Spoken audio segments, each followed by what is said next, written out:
SIR को निम्ति इन्युमरेसन form बङ्गलामा आएपछि घर परिवार श्रीमती सबैकोमा भरिदिनु पर्यो र भर्दाखेरि ब्लू और ब्ल्याक बल पेनद्वारा भरिन्छ र दाहिने साइडमा एउटा रङ्गीन नयाँ फोटो टाँसिकन मेरो श्रीमतीको डेट अफ बर्थ, त्यसपछि आधार नम्बर 12 डिजिटको, मोबाइल नम्बर, अनि पिता ससुराको नाम, श्रीमतीकै आप्पाको नाम,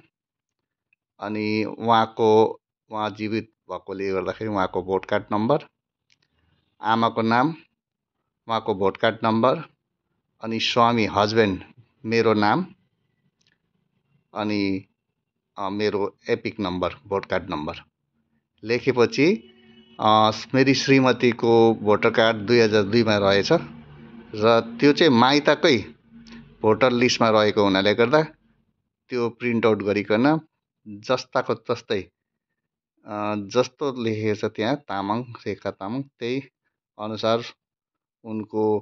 एपिक नम्बर, आत्मीय नाम माने उहाँ आफन्त यानि कि बाबाको नाम, रिलेसनमा फादर, डिस्ट्रिक्ट दार्जिलिङ, अन्त स्टेट वेस्ट बेङ्गल र त्यति बेला फाँसीदेवा कन्स्टिट्युएन्सीभित्र पर्थ्यो,